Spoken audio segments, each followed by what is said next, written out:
রাহমাতুল লিল আলামিন নবী আমার ডাক দিয়ে বলেন, ও আনাস ইবনে মালিক শুনো,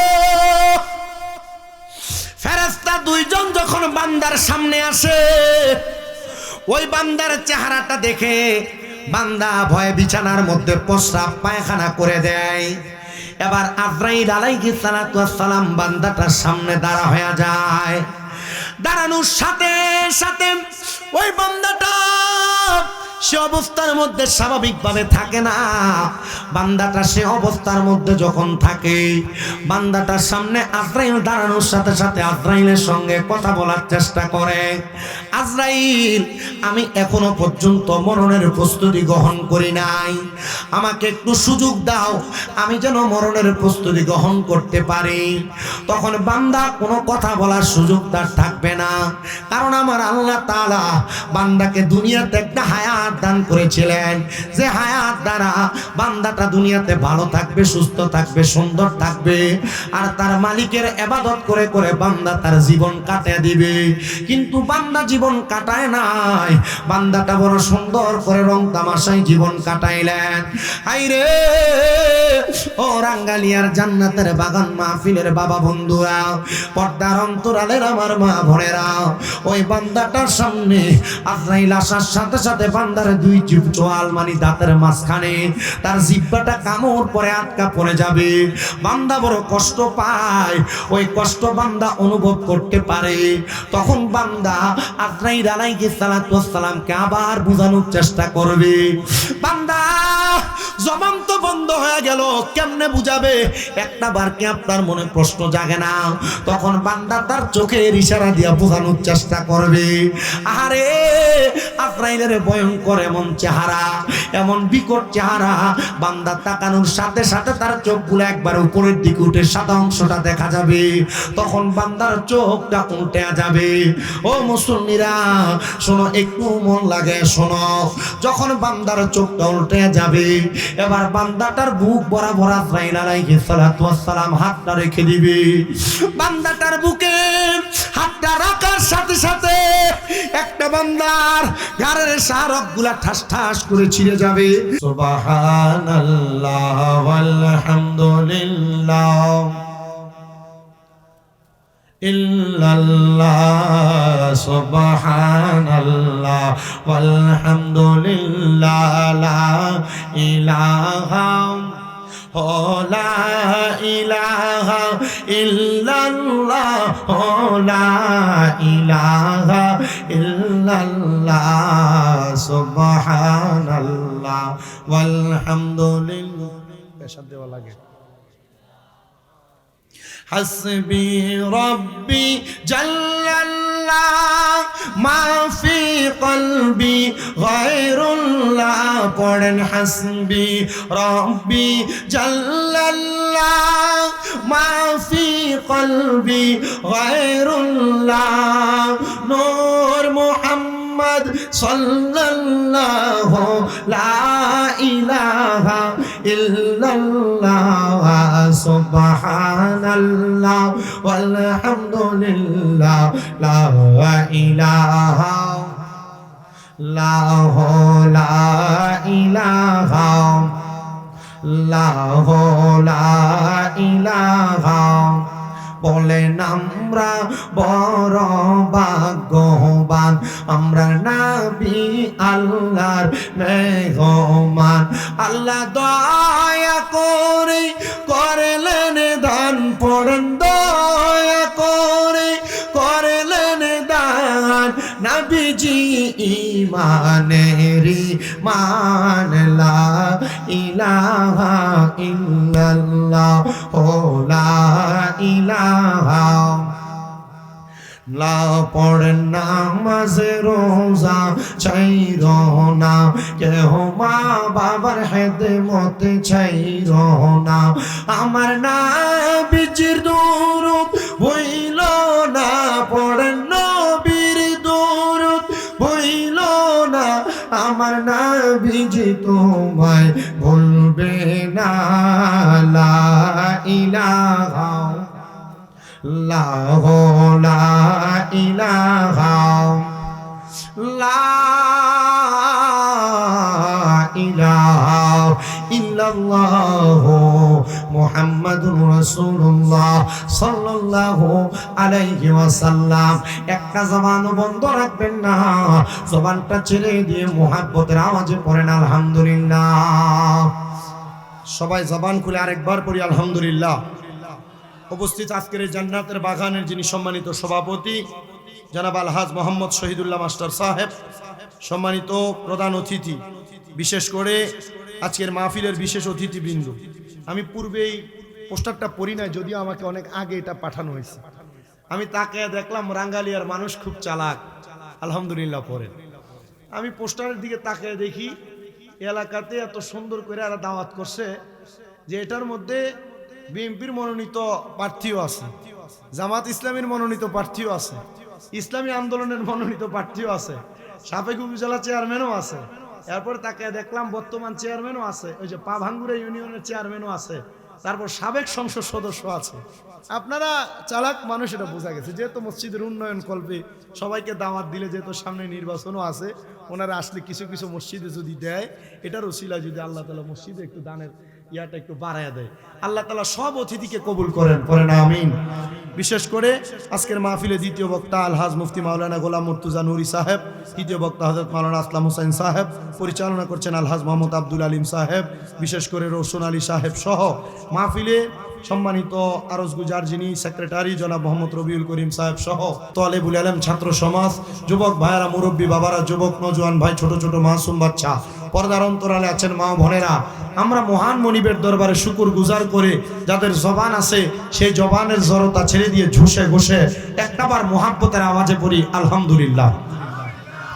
আচ্ছা, এবার আপনারা আমার একটা কথার জবাব দেন তো, আমরা যে জান্নাতের বাগানে আসলাম, বসলাম, মাথায় টুপি লাগাইলাম, পাঞ্জাবি পরলাম, অনেকে আশারের নামাজ পড়ে আসছেন, অনেকে পড়ে আসেন নাই। আচ্ছা, এই যে জান্নাতের বাগান মাহফিলে আমরা আসলাম, এই মাহফিলের ইন্তজামতে এত টাকা খরচ করে করা হলো, এটা কি জান্নাতের জন্য না জাহান্নামের জন্য? সুন্দর জবাব, বলেন জান্নাতের জন্য না জাহান্নামের জন্য? আমি একটু শ্রোতাদেরকে প্রশ্ন প্রথম করে ফেলি, তারপর ডাইরেক্ট আলোচনাতে চলে যাই।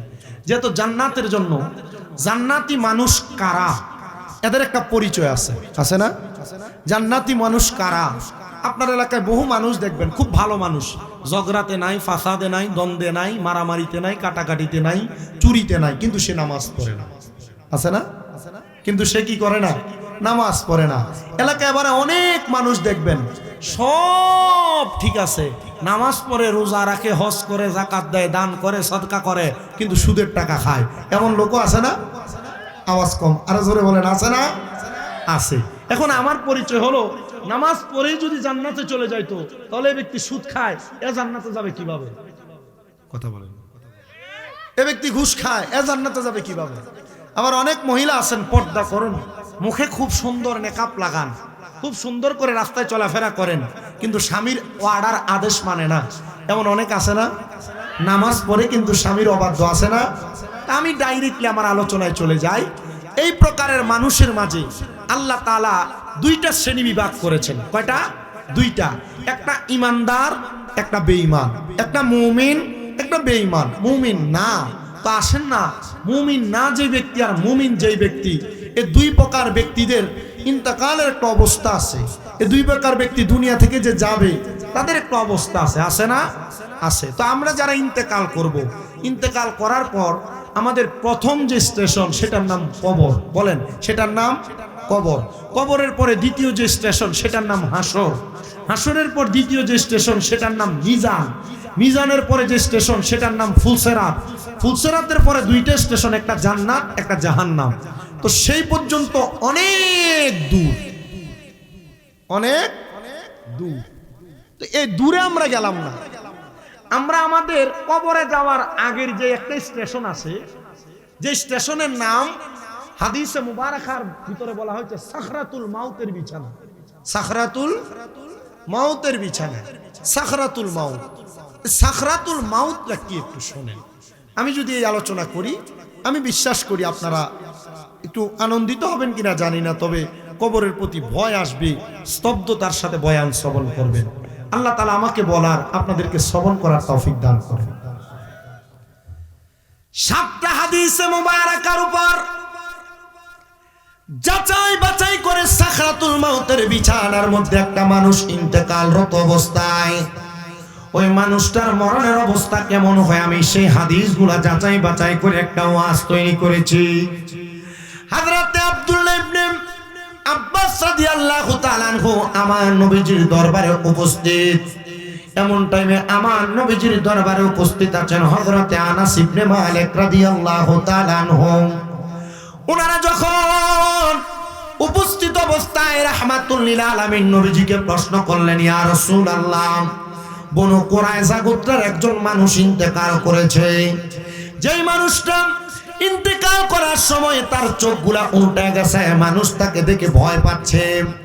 একটা মানুষ ইন্তেকাল করেছে, ইন্তেকাল করার সময় তার জিহ্বাটা বের হয়ে গেছে, কিন্তু এখন তার মুখ বন্ধ করা যায় না, তার জিহ্বাটা তার বাহিরে দাঁতের কামড় পড়ে আছে। ইয়া রাসূলুল্লাহ, আরেক জাতের মানুষকে দেখা গেছে বনু কুরাইজার, যারা বিছানার মধ্যে প্রস্রাব পায়খানা করতে করতে ইন্তেকাল করেছে। নবীজি আরেক প্রকার মানুষ দেখা গেছে যারা দুনিয়ার জমিনের মধ্যে থাকা অবস্থায় তারা ইন্তেকাল করার সময় তাদের মুখ দিয়ে ললাট এবং রক্ত বের হয়ে গেছে। ও মায়ার নবী, আরেক প্রকার মানুষ দেখা গেল যাদের নাকগুলো দিয়ে বেয়ে বেয়ে রক্ত পড়তেছিল। নবীজি আপনার কাছে আমরা জানতে চাই, আপনি বলেন এই মানুষগুলোর অবস্থা কেমন হলো? নবী আমার তাদের কাছে কুরআনুল কারীমের আয়াত তেলাওয়াত করে শোনায় দিলেন, হে দুনিয়ার মানুষ তোমরা শোনো, ওয়ালা তাকুনু, তোমরা তাদের মতো হয়ো না, আল্লাযীনা যারা নাসুল্লাহ ফাআনসাহুম আনফুসাহুম, তারা নিজের কথা ভুলে গিয়েছে, আমি আল্লাহ তাআলা তাদেরকে তাদের নিজের কথা ভুলে রাখছে। আল্লাহ তারা কারা? আল্লাহ বলেন উলাইকা হুমুল ফাসিকুন, এরা আর কেউ না, এরা হলো ফাসিক। এই ফাসিকের কয়েকটা প্রকার শ্রেণী বিভাগ আছে। যারা মিথ্যা কথা বলে তারা ফাসিক, যারা নামাজ ছেড়ে দেয় তারা ফাসিক, যারা গালি বন্ধ বলে তারা ফাসিক, যারা দুনিয়ার জমিনের মধ্যে মানুষের সঙ্গে অসৎ আচরণ করে তারা ফাসিক। এবার শোনেন মুসলমান, আমার আল্লাহ তাআলা কেন আয়াতে কারিমাতে কথাগুলা বললেন? তাফসিরে জালালাইন শরীফের যিনি তাফসির কারক আল্লামা জালালউদ্দিন সৈয়দী এবং জালালউদ্দিন মুহল্লি, এই দুইজন তাফসির কারক একই সাথে বর্ণনা করেন, ওই সময় হযরতে আনাস ইবনে মালিক আমার নবীকে প্রশ্ন করেন, ইয়া রাসূলুল্লাহ, ও নবী আপনি বলেন না মানুষ কেন মরণের সময় বিছানায় প্রস্রাব করে দেয়, পায়খানা করে দেয়, নাকে মুখে দিয়ে রক্ত ছেড়ে দেয়? নবী আমার চোখ মুবারকের পানি মুবারক গুলো ছেড়ে দিলেন, আর ক্রন্দনরত অবস্থায় ডাক দিয়ে বলল, গো আনাস ইবনে মালিক, শুনে রাখো, শুনে রাখো, আমার আল্লাহ তাআলা যখন বান্দার মালাকুল মাউত আজরাইল তার কাছে প্রেরণ করেন, আল্লাহ তাআলা সাথে সাথে বান্দার কাছে মালাকুল মাউত প্রেরণ করেন না। পৃথিবীতে যত মানুষ বসবাস করে প্রত্যেকটা মানুষের নাম লিখা লিখা। একটা গাছ আমার আল্লাহ তাআলার নাম ওখানের মধ্যে রোপণ করে রাখছেন, যে গাছটাকে হাদিস শরীফের ভাষায় বলা হয় সাদরাতুল ইয়াকিন। ওই সাদরাতুল ইয়াকিন নামক গাছের প্রত্যেকটা পাতায় পাতায় মানুষের হায়াতগুলো লিপিবদ্ধ করা আছে। ওই গাছটা থেকে যখন পাতাটা ছিঁড়ে পড়ে যায় তখন আজরাইল আলাইহিস সালাতু ওয়াস সালাম ওই মানুষটার কাছে চলে আসে, কিন্তু আজরাইল আলাইহিস সালাতু ওয়াস সালাম ওই মানুষটার কাছে আসার আগে আমার আল্লাহ তাআলা ওই মানুষের কাছে দুইটা ফেরেশতা পাঠিয়ে দেন, যেই দুইজন ফেরেশতার চোখের রং হলো নীল রঙের, যে চোখগুলা দেখে বান্দা ভয়ে বিছানার মধ্যে প্রস্রাব পায়খানা করে দেয়। ও মায়ার নবী, যখন বান্দা বিছানায় প্রস্রাব পায়খানা করে দেয় তখন তো আর তার ওযু থাকে না, ওযু ছাড়া কোনো ইমামদার মারা যায় না। ইমামদার সব সময় পবিত্র অবস্থায় থাকতে পছন্দ করে।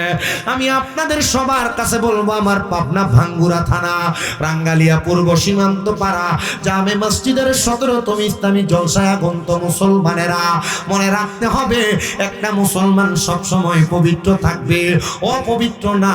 আল্লাহর নবীজি ঘোষণা করতেছে, আনাস ইবনে মালিক থেকে হাদিস বর্ণিত, তিনি বলেন উম্মতে মুহাম্মদী যদি সর্বাবস্থায় ওযু নিয়ে থাকে আর এই ওযু অবস্থায় যদি উম্মতে মুহাম্মদী ইন্তেকাল করে তখন তার মরণটা শহীদের মরণ হয়ে যায়।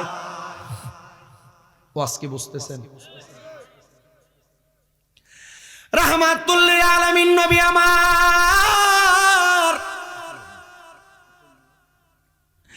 ডাক দিয়ে বলেন, ও আনাস ইবনে মালিক শুনো, ফেরেশতা দুইজন যখন বান্দার সামনে আসে, ওই বান্দার চেহারাটা দেখে বান্দা ভয়ে বিছানার মধ্যে প্রস্রাব পায়খানা করে দেয়। এবার আজরাইল আলাইহিস সালাতু ওয়াস সালাম বান্দাটার সামনে দাঁড়া হয়ে যায়। দাঁড়ানোর সাথে সাথে ওই বান্দাটা সে অবস্থার মধ্যে স্বাভাবিকভাবে থাকে না। বান্দাটা সে অবস্থার মধ্যে যখন থাকে, বান্দাটার সামনে আজরাইল দাঁড়ানোর সাথে সাথে আজরাইলের সঙ্গে কথা বলার চেষ্টা করে। আজরাইল, আমি এখনো পর্যন্ত মরণের প্রস্তুতি গ্রহণ করি নাই, আমাকে একটু সুযোগ দাও, আমি যেন মরণের প্রস্তুতি গ্রহণ করতে পারি। তখন বান্দা কোনো কথা বলার সুযোগ তার থাকবে না, কারণ আমার আল্লাহ তাআলা বান্দাকে দুনিয়াতে একটা হায়াত দান করেছিলেন, যে হায়াত দ্বারা বান্দাটা দুনিয়াতে ভালো থাকবে, সুস্থ থাকবে, সুন্দর থাকবে, আর তার মালিকের ইবাদত করে করে বান্দা তার জীবন কাটিয়ে দিবে। কিন্তু বান্দা জীবন কাটায় নাই, বান্দাটা বড় সুন্দর করে রং তামাশায় জীবন কাটাইলেন। আইরে ও রাঙ্গালিয়ার জান্নাতের বাগান মাহফিলের বাবা বন্ধুরা, পর্দার অন্তরালের আমার মা বোনেরা, ওই বান্দাটার সামনে আজরাইল আসার সাথে সাথে বান্দার দুই জিভ চোয়াল মানে দাঁতের মাঝখানে তার জিহ্বাটা কামড় পরে আটকা পড়ে যাবে। বান্দা বড় কষ্ট পায়, ওই কষ্ট বান্দা অনুভব করতে পারে। তখন বান্দা আজরাইল আলাইহিস সালাতু ওয়াস সালামকে আবার বোঝানোর চেষ্টা করবে। বান্দা জবান তো বন্ধ হয়ে গেল, কেমনে বুঝাবে? একটা বার কি আপনার মনে প্রশ্ন জাগে না? তখন বান্দা তার চোখের ইশারা দিয়া বোঝানোর চেষ্টা করবে।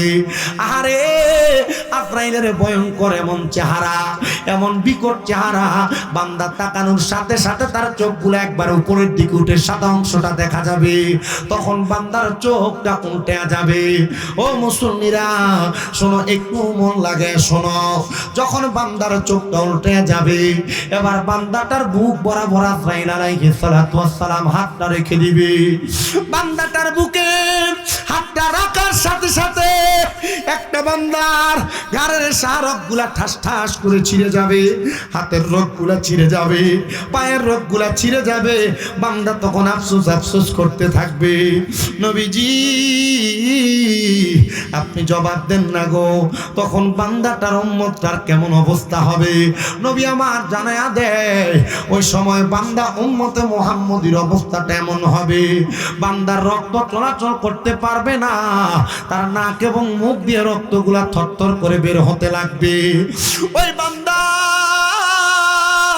রক্তগুলা যখন বের হবে তখন তার আর নড়াচড়া করবে না, শরীর ঠান্ডা হয়ে যাবে। তার দেহ থেকে রূহটা কবজ করার জন্য আজরাইল যখন চেষ্টা চালাবে, আজরাইল তার বুকের মধ্যে হাতটা দিয়ে রূহটা বের করবে। কেমন কষ্ট জানো? পয়গম্বর হযরতে ইদ্রিস আলাইহিস সালাতু ওয়াস সালাম বলতেছে, একটা জীবিত ছাগলকে, বকরিকে জীবিত অবস্থায় লটকায়া দিয়া চামড়াটা টেনে টেনে ছিঁড়ে ফেললে ওই বকরির যত কষ্ট হবে, একটা বান্দার দেহ থেকে রূহটা যখন আজরাইল কবজ করে নিয়ে যাবে, ওই বান্দার এত কষ্ট হবে, এত কষ্ট হবে। দুনিয়ার মানুষ যদি বান্দার চিৎকারের আওয়াজ শুনতে পাইতো, তাহলে দুনিয়ার মানুষ মৃত্যুর জন্য প্রস্তুতি গ্রহণ করত। রাহমাতুল লিল আলামিন নবী, আপনি বলেন না এমন কষ্ট তো আপনার উম্মত সহ্য করতে পারবে না। নবী আমার বলে এই জায়গার মধ্যে কষ্ট শেষ না। নবীজি কোথায় কষ্ট আপনি একটা বার বলেন না? বলে যখন তার রূহটা নিয়ে যাবে, রূহটা নেওয়ার সময় আজরাইল আলাইহিস সালাতু ওয়াস সালাম একটা কাপড় দ্বারা ওনার নাককে বন্ধ রাখবেন। বলে হুজুর কি বলেন? বলে হ্যাঁ। আজরাইল তার রূহটা নিয়ে যখন যাবে, তখন রূহ আর আজরাইলের সঙ্গে কথোপকথন হবে। আমি আবারও বলি, 7টা হাদিসে মুবারাকার সংমিশ্রণে আমার বয়ানটা। আজরাইলের সঙ্গে বান্দার কথা হবে। বান্দা ডাক দিয়া বলবে, আজরাইল তুমি যে আমার রূহটার এত তাড়াতাড়ি নিয়ে যাও, তুমি যদি জানতা আমার জন্য আমার আল্লাহ তাআলা, আমার রব কত যন্ত্রণাদায়ক কঠিন শাস্তি রেডি করে রাখছে, তাহলে তুমি আমার রূহটার এত তাড়াতাড়ি নিয়ে যাইতা না। আজরাইল আজরাইল আরো আস্তে আস্তে না না না না আজরাইল তখন বান্দার রূহটার দিক তাড়াতাড়ি নিয়ে যাবে, কারণ বান্দা নামাজ ছেড়ে দিতে দিতে, হারাম খাবার খাইতে খাইতে, সুদের টাকা ঘুষের টাকা খাইতে খাইতে, বান্দা মিথ্যা বলতে বলতে, জেনা ব্যভিচার করতে করতে বান্দার রূহটা একটা দুর্গন্ধযুক্ত রূহ হয়ে যায়। রূহ আর দেহ একরকম না, রূহ এবং দেহ দুইটা একরকম না। রূহ একটা, দেহ আরেকটা। রূহ আলাদা হলে দেহের কোনো দাম নাই, দেহের মধ্যে রূহ যতক্ষণ দেহের দাম ততক্ষণ। কিন্তু রূহটারে আপনি খারাপ কাজ মন্দ কাজ করতে করতে, নামাজ ছাড়তে ছাড়তে আপনি এটাকে দুর্গন্ধযুক্ত রূহতে পরিণত করে দেন। শোনেন মুসলমান, তখন রূহটা জবাব দেয়, রে আজরাইল আরো আস্তে নিয়ে যাও। তখন আজরাইল এই মুহূর্তে বান্দার রূহটারে প্রথম আসমানে নিয়ে যায়। প্রথম আসমানের মধ্যে যখন নেয়, তাকে দেখে 19 জন করে ফেরেশতা সিরিয়ালে দাঁড়ানো, আর তারা তাদের জবান থেকে থু থু নিক্ষেপ করতেছে বান্দার দিকে। কি নিক্ষেপ করে? আপনারা যারা নামাজ ছেড়ে দেন, এটা আপনাদের বিষয়। আপনি পড়বেন কি পড়বেন না আমি আপনাকে বলবো না, পড়েন, আবার বলবো না পড়েন না। আমি আপনারে কবরে আপনি ইন্তেকাল করার আগ মুহূর্তে কি কষ্ট পাবেন নামাজ না পড়লে, আপনি রোজা না রাখলে কি কষ্ট পাবেন, আপনি দুনিয়াতে থাকা অবস্থায় আপনি মনে করেন যে সুদ খাইলেন, ঘুষ খাইলেন, সুদখোর আছেন এলাকায়, আপনি যত বলেন যে আছে না, এটা আপনি বললেও কাম হবে না। এলাকায় যে পরিমাণ সুদখোর, এখন আবার বেটা মানুষ সুদ খায় না, বাড়ি বাড়ি বেডিরা সুদের টাকা লাগায়। কথা বলেন না, আছে না নাই? বহু আছে। তা আমার কথা হচ্ছে, আমি আপনাকে এটা করেন এটা করেন না আমি বলবো না। আমার কথা হচ্ছে, আপনি এটা করলে এই শান্তি পাবেন, এটা না করলে এই শাস্তি পাবেন। আমি আপনাকে বলে দিয়ে যাব, বলে হুজুর এটা কি বলেন? আমাদের এখানে অনেক হুজুর আসে, অনেক বয়ান করে, আপনি এগুলা বলে চলে যাবেন না। আমার ওয়াজ একটা সিস্টেম আছে, ধারাবাহিকতা আছে। আমি আমার এই প্যান্ডেলে বসে, ইসলামী জলসায় বসে, আমাকে এক লোক ঘরে দেয়, বলে হুজুর সাবধান, রাজনীতির ওয়াজ যেন না হয়। আল্লাহর কসম আমি রাজনীতির ওয়াজ করিও। বলে হুজুর কারণ কি? রাজনীতির ওয়াজ যদি করি তাহলে আমি আপনাদের রাঙ্গালিয়া ভাঙ্গুরার প্রতি মানুষকে দাওয়াত দিব, একটা সমাবেশ করব, মাথা পিছু 500 করে টাকা দিব, 1 প্যাকেট করে বিরিয়ানি আর তাবারুক দিব, সিন্নি দিব, খাবেন আর আসবেন বক্তব্য দিয়ে শোনার জন্য। তখন হবে এটা রাজনীতির মাঠ, এটা ইসলামী জলসার মাঠ। যা বলতেছি কোরআন সুন্নাহ মোতাবেক আপনি শোনেন, ভালো লাগলে এটার উপর আমল করবেন। আমার কোনো দল নিয়ে কোনো দ্বন্দ্ব নাই, যে যার যার দল করবে। কারণ এখানে আমি যে দেখলাম যে 3 জন ব্যক্তিকে দাওয়াত দিচ্ছেন, বিএনপি আছেন, জামাত আছেন, এরপরে ইসলামী আন্দোলন আছেন। আপনি কি মনে করছেন আওয়ামী লীগ নাই? সবাই আছে, মাহফিলে প্যান্ডেলে সবাই থাকে। কিন্তু আমার কথা হচ্ছে, আমি যে ওয়াজ করতেছি, কবরকে ভয় করেন, হাসরকে ভয় করেন, মিজানকে ভয় করেন, ফুলসেরাতকে ভয় করেন, আপনার ঠিকানা দুইটা, এক জান্নাত আর এক জাহান্নাম। আমি আল্লাহর কোরআনের আয়াত তেলাওয়াত করেছি, লা ইয়াস্তাউই আসহাবুন নারি ওয়া আসহাবুল জান্নাহ। জান্নাতি এবং জাহান্নামী এক রকম না, আসহাবুল জান্নাতি হুমুল ফাইজুন। যারা জান্নাতি তারা সফল কাম। সুবহানাল্লাহ। তো জান্নাতি যদি হতে চান, আমি আপনাকে জাহান্নামীদের ব্যাপারে বলছি, শোনেন। জান্নাতীদের ব্যাপারে তো কথা আছে। নবীজির সাহাবায়ে কেরাম কি কান্না করেছেন, কিভাবে বেহুশ হয়ে পড়ে গেছেন, এই আশ্চর্যজনক কথাগুলো রাসূল পাকের জবান মোবারকে শুনি, আপনি একটু শুনেন। রাহমাতুল লিল আলামিন নবী আমার ডাক দিয়ে বলেন, এ সাহাবায়ে কেরাম শুনো, উম্মতে মুহাম্মাদি দুনিয়ার জমিন থেকে রূহটা যখন কবজ করে নিয়ে যায়, তখন রূহটা যখন নিয়ে যায়, আসমানের ফেরেশতারা থুথু নিক্ষেপ করে। ওই থুতুগুলা যখন নিক্ষেপ করা হয়, তখন বান্দাটার বড় আফসোস হয়। আফরাইল তখন ওই ফেরেশতাদেরকে প্রশ্ন করে, এ ফেরেশতার দল, তোমরা কেন বান্দার রূহের দিকে থুতু নিক্ষেপ করো? তো আজরাইলে কি করছিলেন? কাপড় দিয়ে ঢাকনা দিছিলেন। ওই ফেরেশতারা জবাব দিবে, হ্যাঁ আজরাইল আলাইহিস সালাতু ওয়াস সালাম, আপনি আপনার নাকের মধ্যে কেন কাপড় দ্বারা ঢাকনা দিয়েছেন? তখন জবাব দিবে, এই বান্দার রূহ থেকে যেই দুর্গন্ধ আগত, এই দুর্গন্ধ আমি আজরাইল সহ্য করতে পারতেছি না, এজন্য আমরা নাকের মধ্যে কাপড় লাগাই দিয়েছি। আর তারাও জবাব দিবে, আমরাও তো বান্দার দুর্গন্ধ নাকে পায়া আমরা বুঝতে পারছি বান্দাটা জাহান্নামী, এজন্য আমরা বান্দার দিকে থুতু নিক্ষেপ করি। আল্লাহর হাবিব বলেন, দুনিয়ার মানুষ শোনো, ওই মানুষটাকে দুনিয়ার জমিন থেকে কবরে নেওয়ার পর আল্লাহ তাআলার আসমানের দরজাগুলা বন্ধ, জমিনের দরজাগুলা বন্ধ। তখন বান্দার জন্য একটা মাত্র দরজা খোলা, ওই দরজা আর অন্য কোনো দরজা না। ওই দরজাটা হলো ইন্নাল্লাযীনা কাফারু মিন আহলিল কিতাবি ওয়াল মুশরিকিনা ফি নারি জাহান্নামা খালিদিনা ফিহা উলাইকা হুম শাররুল বারিয়া।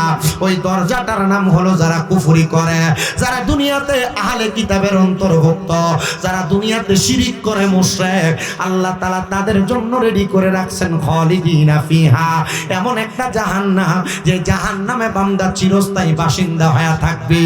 আল্লাহ তাআলা কারা বলে উলাইকা হুম শাররুল বারিয়া, যারা হলো দুনিয়ার সবচাইতে নিকৃষ্ট ব্যক্তি, যারা দুনিয়ার সবচাইতে বাজে ব্যক্তি, যারা দুনিয়ার সবচাইতে খারাপ ব্যক্তি, তাদের জন্য আল্লাহ তাআলা কঠিন শাস্তি রেডি করে রাখছে। সাহাবায়ে কেরাম প্রশ্ন করেন, মায়ার নবী আপনি বলেন গো, ওই ব্যক্তিটারে আল্লাহ তাআলা ইন্তেকালের পরে যেই জাহান্নামের মধ্যে নিয়ে যাবেন, ওই জাহান্নামে ওই ব্যক্তি কতদিন পর্যন্ত থাকবে একবার বলেন না। নবী বলেন চিরস্থায়ী বাসিন্দা হয়ে জাহান্নামের মধ্যে থাকবে। শুধু তাই না, বান্দা যখন জাহান্নামে যাবে আল্লাহ তাআলা কমপক্ষে একজন জাহান্নামীকে 3000 বছর জাহান্নামের আগুনে জ্বালাইবেন। বলে হুজুর আল্লাহ তাআলা কি ডাইরেক্ট কবর থেকে জাহান্নামে নিয়ে যাবে? হুজুর কবরে না তিনটা প্রশ্ন, মান রব্বুকা ওয়া মান দীনুকা ওয়া মান নাবিয়ুকা অথবা ওমান হাযার রাসূল। তাহলে ওই প্রশ্নগুলা কোথায় যাবে? বান্দা কি ডাইরেক্ট জাহান্নামে যাবে? যে আয়াত পড়েছি, আয়াতের সর্বপ্রথম এক ব্যক্তির কথা বলা হয় যারা কুফরি করে। মনে রাখবেন, একটা গুনার কাজকে দ্বিতীয়বার গুনাহ জানার পরে যে আরেকবার করে, তখন ওই ব্যক্তি কুফরি করে না, ফাসিক হয়ে যায়। দ্বিতীয়বার গুনাহকে গুনাহ যায় না যখন করে, তখন ওই ব্যক্তি গুনাহ করার কারণে তার ভিতরে নেফাকি আসে, সে মুনাফিক হয়। মানুষ ডাইরেক্ট কাফের হয় না, কাফের হওয়ার জন্য কয়েকটা ধাপ বিচ্যুতি আছে। একবার গুনাহ করলে সে ফাসিক হয়, দুইবার গুনাহ করলে নেফাকির কারণে মুনাফিক হয়, তৃতীয়বার যখন গুনাহ করে তখন বান্দাটা কুফরি করে কাফের হয়ে যায়। তার মানে বোঝা যায় গুনার কাজকে গুনাহ জানার পর যারা যারা বারবার গুনার কাজ করে, তখন সে কুফরি করে কাফের হয়ে যায়। তখন তারা কবরে যাওয়ার পর তিনটা প্রশ্নের জবাব দেওয়া লাগবে না, ডাইরেক্ট তার ঠিকানা হলো জাহান্নাম। কি ডাইরেক্ট কি জাহান্নাম? তিন প্রশ্নের জবাব দিবেন, আপনি মনে ধরে রাখছেন। আর তিনটা প্রশ্ন করবে, উত্তর দিতে পারলে জান্নাতি, না দিতে পারলে জাহান্নামী। এ ওয়াজ তো চলেই সবসময়। না শোনেন কি বলি, জান্নাত আর জাহান্নামে তো সোজা। জান্নাত জাহান্নামের মাঝখানে আরো 4টা স্টেশন, এগুলো পাড়ি দিতে হবে আপনাকে। জান্নাতের আগে আরো নিয়ামত আছে, হাসরের ময়দানে আছে না? জান্নাতের আগে ফুলসিরাতে অনেক বড় নিয়ামত আছে না? জান্নাতের আগে মিজানের পাল্লায় বড় নিয়ামত আছে, যেটা উম্মতে মুহাম্মদী যারা আখিরি নবী মুহাম্মদ মুস্তাফা সাল্লাল্লাহু আলাইহি ওয়াসাল্লামের উম্মত যারা, তারা যেটা দেখে অবাক হয়ে যাবে। আমাদের চিন্তা নাই তো না, যারা আখিরি নবীর উম্মত আমাদের কি নাই? চিন্তা নাই। নবী তো এভাবে বলছেন, শাফাআতি লি আহলিল কাবাইরি মিন উম্মতি। নবীর উম্মতের কবিরা গুনাহ করেছেন, এদেরকে নবী সুপারিশ করবেন, তবে ক্ষেত্র বিশেষ যাচাই করবেন। সুবহানাল্লাহ। এখন আপনাকে যদি এই কথা বলা হয়, আপনি গুনাহ বেশি বেশি করবেন। আপনি চিন্তা করবেন, নবী তো কবিরা গুনাহ করনেওয়ালাকেও সুপারিশ করে, তো আমি গুনাহই করি, নামাজের দরকার কি? না শোনেন, কষ্ট হচ্ছে আপনার কি মন ওয়াজ শোনেন আমি জানি না। আমি আপনাদের এই এলাকায় কেমন ওয়াজ চলে এটাও আমি জানি। কি একটু হাউমাউ করে একবার চিল্লা বক্তব্য দেওয়া লাগলে আমার কাছে সেটাও আছে, কিন্তু আমি যেভাবে বলতেছি এভাবে শোনেন। আমার ওয়াজের ধারাটা এটা, কারণ আমার অনেক কষ্ট হয়, আমি অনেক কষ্ট করে আসছি।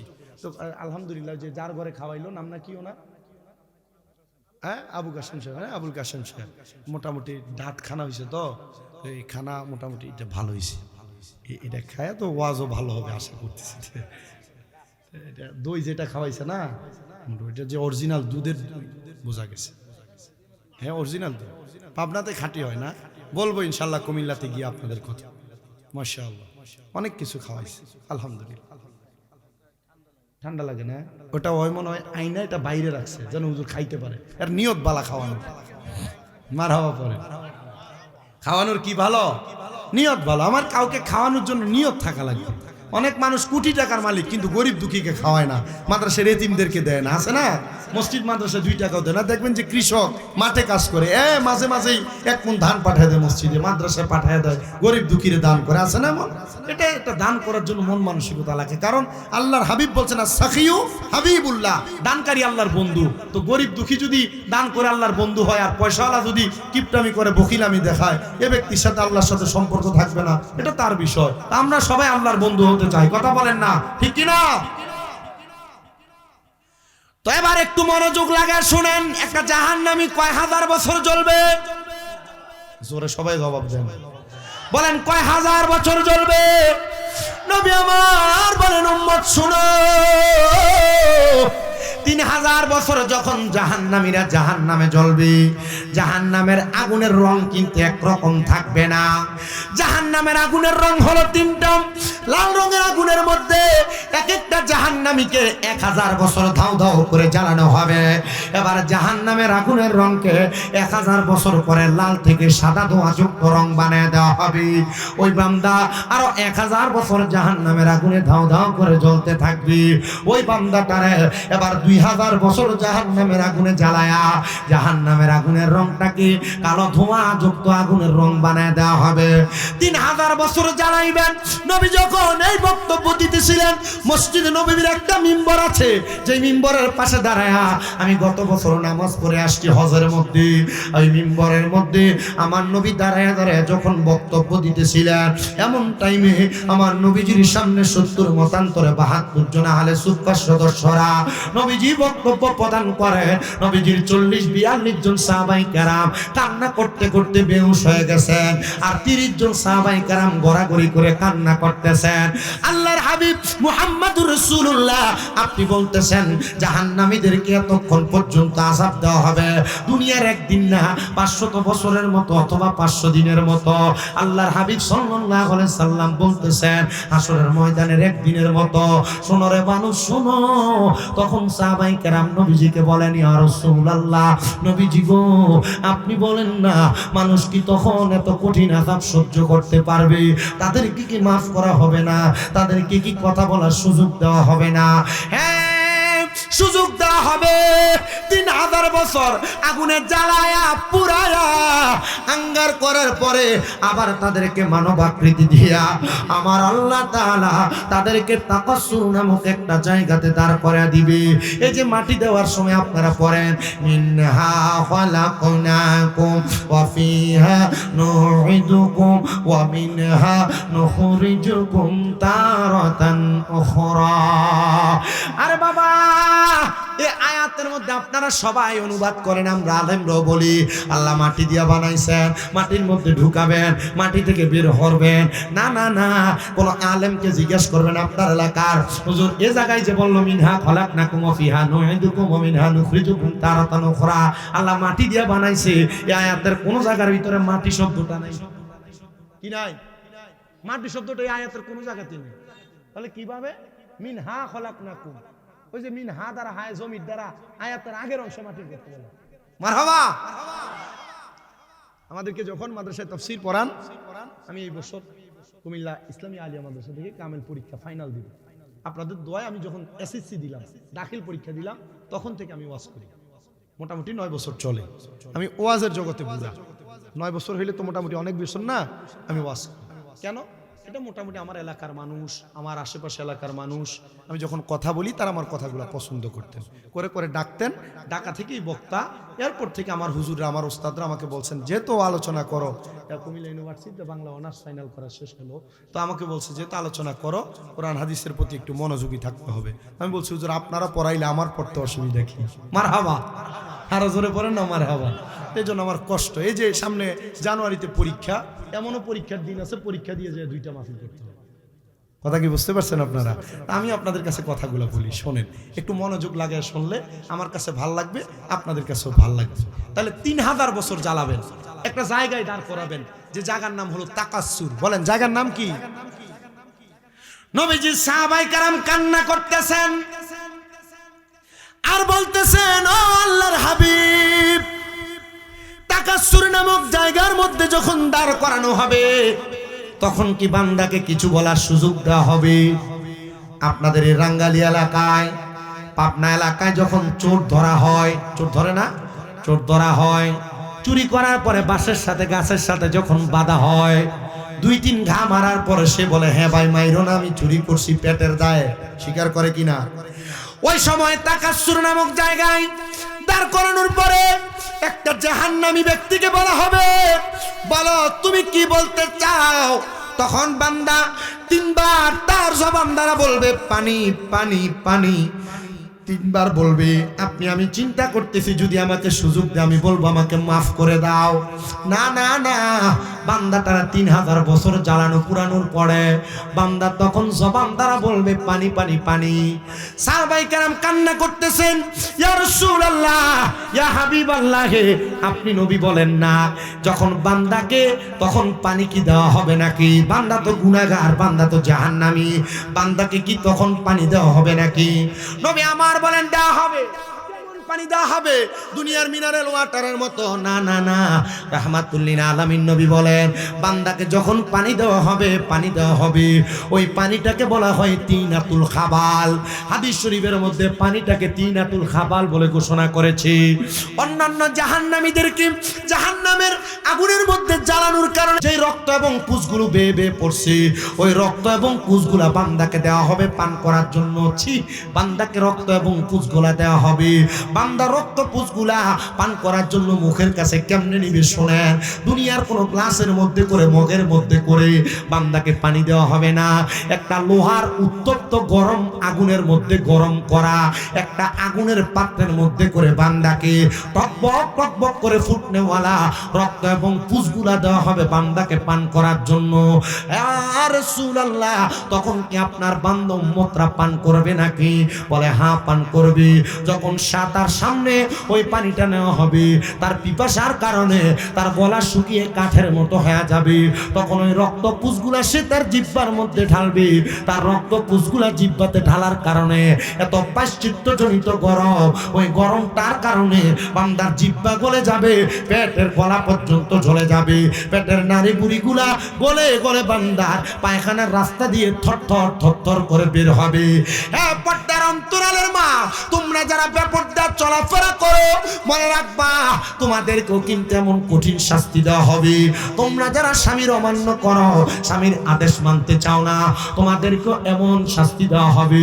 তোমরা যারা নামাজ পড়ো না, তোমরা যারা রোজা রাখো না, তোমরা যারা পরের হক মেরে মেরে খাও, তোমরা যারা দুনিয়াতে নেশাদ্রব্য করে করে বেড়াও, জেনা ব্যভিচারের সাথে লিপ্ত, তোমাদের কেমন কঠিন শাস্তি দেওয়া হবে।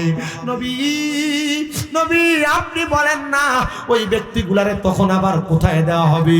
বলে তার শেষ ঠিকানা জাহান্নামের মধ্যে, তখন তারে আবার দেওয়া হবে। বলে একবার পুরাইলে তো তার দেহ পুরা আঙ্গার হয়ে যায়, বান্দারে কেন জাহান্নামের আগুনে এইভাবে পুরা হবে? শোনো রে দুনিয়ার মানুষ শোনো, বান্দা গুনার কাজ একবার করে নাই, নামাজ একবার ছাড়ে নাই, বারবার বারবার গুনার কাজ করেছে, এজন্য বান্দার দেহটারে জ্বালায়া পুরে একবারে ছারখার করে দেওয়া হবে। আইরে মুসলমান, নবী সাল্লাল্লাহু আলাইহি সাল্লামের সাহাবীরা কান্না করে আর বলে নবী, ও নবী, যারা নামাজ পড়ি, যারা রোজা রাখি, যারা হজ করি, যারা যাকাত দেয়, যারা দান করে, যারা সদকা করে, যে মহিলারা পর্দা করে স্বামীর খেদমত করে, তারা কেমনে মারা যাবে, তাদের অবস্থাটা কি হবে? নবী বড় খুশির মুস্কি হাসি দিলেন, চোখ দিয়ে বেয়ে বেয়ে পানি পড়তেছে। দেখবেন অনেকের 5-6 বছর সন্তান হয় না, হঠাৎ করে সন্তান জন্ম নিলে কান্না করতে করতে হাসে। আরে তুমি খুশি হয়ে হাসার কথা, কান্না কেন করো? বলে খুশিতে অধিক আনন্দ আত্মহারা হয়ে চোখের পানি বের হয়ে যায়। নবী আমার কান্না করেন আর মুস্কি মুস্কি হাসতেছেন, তাবাসসুম হাসি দিচ্ছেন। সাহাবায়ে কেরাম বলেন নবী এমন হাসি দেওয়ার কারণ কি? নবী আমার বলে কোন মুমিন, কোন ইমানদার, কোন মুসলিম, কোন আবেদ, কোন নামাজি আমলওয়ালা ব্যক্তির কাছে আজরাইল একবার দুইবার না, আজরাইল 4 বার আসবে, 4 বার। কিন্তু আজরাইলের 7 সাধ্য নাই। আল্লাহর আদেশ ছাড়া, হুকুম ছাড়া মুমিন ইমানদারের স্বার্থ আর দেহ থেকে রূহ আলাদা করবে। জোরে জোরে পড়েন আল্লাহু আকবার। মুমিন হয়ে যান, মুমিন নামাজি হয়ে যান, রোজাদার হয়ে যান। দেখেন আপনার দাম কত, দেখেন আপনার সম্মান কত। পর্দার অন্তরালের আম্মুজি, পাবনার মা বোনেরা, আমি চাই না পাবনা এলাকার কোনো মহিলারা জাহান্নামে যাক। আমি চাই আমার প্রত্যেকটা মা, প্রত্যেকটা বোন, প্রত্যেকটা চাচি জেঠি দাদিরা জান্নাতে যাক। তবে মা, জান্নাতে যদি যাইতে চাও এমন একটা জীবন গঠন করো যে জীবনে তোমার মরার পর তুমি হাসতে হাসতে মরবা, আর তোমার জন্য তোমার স্বামী কান্না করবে। কথা বলেন না? আপনারা যেখানে এতগুলো মানুষ আছেন, বোঝা যাচ্ছে এত নীরবতার সাথে বয়ান শ্রবণ করছেন, আলহামদুলিল্লাহ ভাল লাগতেছে। অন্য জায়গায় পোলাপান কথা বলে, বাচ্চা কথা বলে, মানুষ মোবাইল টিপে বাদাম খায়, এটা খায়, ওটা খায়। শুক্রিয়া, আপনার মানুষকে সাদর সুদর্শন, কি বলেন? ঠিক আছে না? আমার এলাকার মানুষকে পছন্দ হয়েছে। আমি আগেও বলছিলাম, গত বছর জানুয়ারিতে, গত বছর না এই বছরই জানুয়ারিতে ভাঙ্গুরাতে আসাতে, ওই যে মসজিদ পাড়া না কি বলে, ভাঙ্গুরা শহরের ওই দিকে, তখন আমি ওইখানেও দেখলাম এরা এই নীরবতার সাথে বয়ান শ্রবণ করছে, আলহামদুলিল্লাহ। একটা মুমিনের কাছে আজরাইল আসবে কয়বার? বলে না, বলে না, কথা বলে না, বলেন না কয়বার? জবান খুলে বলেন কয়বার? 4 বার আজরাইল আলাইহিস সালাতু ওয়াস সালাম আসবে। কিন্তু মুমিন বান্দার রূহ আজরাইল কবজ করতে পারবে না। নবীজি কেন? কারণ বেঈমানকে কষ্ট দেওয়া হয়েছে, জিহ্বায় কামড় দিয়েছে, নাকে মুখে রক্ত বের হয়েছে, চোখ উল্টে গেছে। মুমিন বান্দা তো এমনি কষ্ট পেয়ে পেয়ে মারা যাবে না। নবীজি কেমন করে মারা যাবে আপনি বলেন না? নবীজি আবার বলতেছে, যখন কোনো মুমিন মারা যাবে, যখন কোনো নামাজি মুত্তাকি মারা যাবে, পর্দাশীল নারী মারা যাবে, তখন আজরাইল আসার আগে ওই মুমিনের কাছে 2টা ফেরেশতা আসবে। কিন্তু ওই 2জন ফেরেশতা ভয়ঙ্কর কোন রূপ নিয়ে আসবে না। ওই 2জন ফেরেশতার একজনের হাতের মধ্যে মেশকো আম্বরের আতর থাকবে, মেশকো আম্বর, যে আতরটা জান্নাতি আতর নামে পরিচিত, মেশকো আম্বরের আতরও থাকবে। আরেকজনের হাতে জান্নাতি আপেল থাকবে, আপেল। ওই মেশকো আম্বরের আতর নিয়ে মুমিন বান্দার সামনে দাঁড়ায়া থাকবে, আর আপেলটা নিয়ে বান্দার সামনে দাঁড়ায়া থাকবে। আজরাইল আইসা মুমিন বান্দা, নামাজি বান্দা বুকের মধ্যে এমন ভাবে থাবা দিবে রূহটা বের করার জন্য। ওই বান্দার বুকের মধ্য থেকে 2টা ফেরেশতা দাঁড়ায় যাবে। রে আজরাইল, বান্দার বুক দিয়ে রূহ বাহির করতে দেওয়া হবে না। কি বলো? মালাকুল মউত আজরাইল, আমাকে তোমরা কাউন্টার করো, সাহস কি এত নাকি? হ্যাঁ, মুমিন বান্দার কাছে 2জন ফেরেশতা থাকবে যাদের এত বেশি সাহস থাকবে। আজরাইল রূহ নিতে পারবা না। বলে কারণ কি? বলে মুমিন বান্দার বুকের মধ্যে আল্লাহ এবং রসুলের ভালোবাসা আছে। আল্লাহ ঘরে ঘরে যায়। এই তোমার এই ইঞ্জিন এটা ঠিক আছে তো না? মোটামুটি আমার কানের কাছে যে এক তাকবীর মারছে, আমি মনে করছি আমার ডান কান ঝালা ভালো হয়ে গেছে। মাশাআল্লাহ, একবারে শক্তি। আল্লাহ তোমাদেরকে হুসাইনি সৈনিক বানায়। কি বলেন? নবীর নাতি ইমাম হুসাইনের সৈনিক হতে চাই কি না?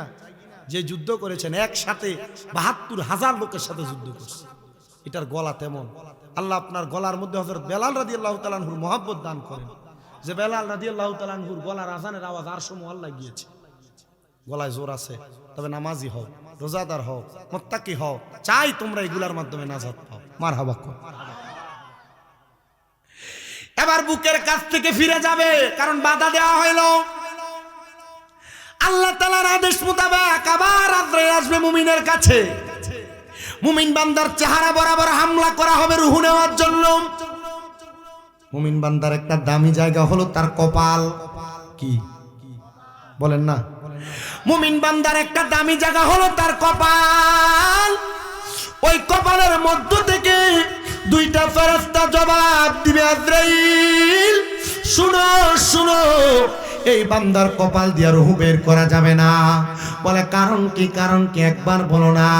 বলে বান্দা কপাল দিয়ে 5 ওয়াক্ত নামাজের মধ্যে নফল ইবাদতের মাধ্যমে, আওয়াবিন চাস্তের নামাজ, দুহার নামাজের মাধ্যমে, বিতিরের নামাজের মাধ্যমে, তাহাজ্জুদের নামাজের মাধ্যমে বান্দা সাজদা দিয়ে মহান প্রভুর মহান রবের গুণ কীর্তন করেছে। এই জন্য বান্দার কপাল দিয়ে রূহ বের করা যাবে না। 2 বার হলো আজরাইল ফিরে যাবে। এবার 3য়বার আল্লাহ তাআলার হুকুম পায়া আজরাইল আবার মুমিনের সামনে চলে আসবে। মুমিন বান্দার ডান বাহু বরাবর হাত দিবে রূহটা নেওয়ার জন্য। ডান বাহু থেকে জবাব দিবে, রে আজরাইল, মুমিন বান্দার ডান বাহু দিয়ে রূহ কবজ করা যাবে না। বলে কারণ কি? কারণ বলো। ওই মুমিন বান্দার ডান দিকে তার মা বাবার খেদমত বিরাজমান। কোন মুমিন কখনো তার মাকে কষ্ট দেয় না, বাবাকে কষ্ট দেয় না, মা বাবাকে খাবার দেওয়া ছাড়া থাকে না। ওই সময় 2 জন ফেরেশতার বাধা প্রাপ্ত হয়া মুমিন বান্দার কাছ থেকে আজরাইল আবার চলে যাবে। 4র্থবার আবার মুমিন বান্দার সামনে আসবে। এবার বাম বাহু বরাবর হামলা চালায়া দিবে। বাম দিক থেকে জবাব দিবে, রে আজরাইল আলাইহিস সালাতু ওয়াস সালাম, বান্দার বাম দিক দিয়ে রূহ কবজ করা যাবে না। বলে কারণ কি? একবার বলো না। আরে বান্দার বাম দিকে তার দান এবং সদকার হাত বাড়ায় দেওয়া হয়েছে। বান্দার বাম দিকে তার রূহটা কবজ করতে বাধা দেওয়া হবে। আজরাইল 4র্থবার আল্লাহর কাছে জিজ্ঞাসিত করবেন, ওগো রাব্বে কারীম আল্লাহ, বান্দার যেখান দিয়ে হাত দেওয়া হয় বান্দার রূহ কবজ করা যায় না, তো আপনি বলেন না বান্দার রূহ কিভাবে কবজ করব? তখন আজরাইল আলাইহিস সালাতু ওয়াস সালামকে আমার আল্লাহ আদেশ করবে, রে আজরাইল, মুমিন বান্দা, মুত্তাকি বান্দা, ইমানদার বান্দা ইন্তেকাল যখন করবে বান্দা কষ্ট পাবে না, বান্দা টের পাবে না, বান্দা এমন আরামের সাথে ঘুমাবে, বান্দা মরণের কষ্ট টের পাবে না। আজরাইল অপেক্ষা করবে। আর আল্লাহ তাআলার হুকুম, মুমিন বান্দা যখন ইন্তেকাল করবে কালেমা পড়তে পড়তে পড়তে পড়তে মারা যাবে। মুমিন যদি হও কালেমা পড়তে পড়তে মারা যাবা। আর কালেমা পড়তে পড়তে যারা মারা যায় তারা জান্নাতি। মুমিন বান্দাটা কালেমা পড়তে পড়তে যখন ইন্তেকাল করবে জবান দ্বারা বাতাস বের হবে, মুমিন বান্দার ওই বাতাসের সাথে রূহ হরণ করা হবে। মুমিন বান্দা কি তখন টের পাবে না। আরে মুসান্নেফ আবি সাহেবা বর্ণনা করতেছে, জগতের মানুষ শোনো, একটা ছোট বাচ্চা কান্নাকাটি করলে তার মা তার মুখের মধ্যে দুধ দিয়া মাথায় হাত বুলিয়ে দিলে ছোট বাচ্চাটা যেমন ভাবে আরামে ঘুমায় যায়, মুমিন বান্দার রূহ যখন কবজ করবে মুমিন বান্দা তেমন ঘুমায় যাবে। মরবে না, মরবে না, মরার কষ্ট মুমিন বান্দা টের পাবে না।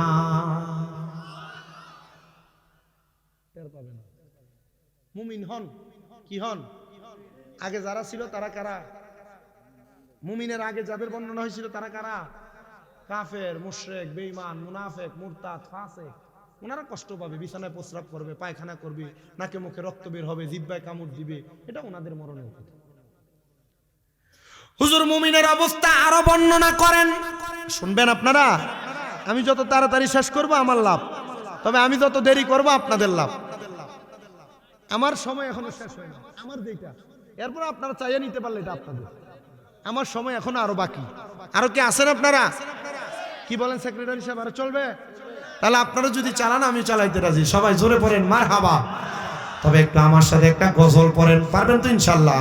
বাড়িওয়ালা নাই রে বাড়ি, নাই রে দুনিয়াতে, বাড়িওয়ালা নাই রে বাড়ি, নাই রে দুনিয়াতে, বাড়িওয়ালা নাই রে বাড়ি, নাই রে দুনিয়াতে, চোখেরই পলকে তুমি হতে পারো লাশ, চিরতরে বন্ধ হবে তোমার নিশ্বাস, হবে এলাম তোমারই নাম মসজিদের মাইকে, বলেন হবে এলাম তোমারই নাম মসজিদের মাইকে, বাড়িওয়ালা নাই রে বাড়ি, নাই রে দুনিয়াতে, বাড়ি গাড়ি মেল ফ্যাক্টরি টাকার পাহাড়, বিলাসিতায় কেটেছে জনম কতই অহংকার, বাড়ি গাড়ি মেল ফ্যাক্টরি টাকার পাহাড়, আর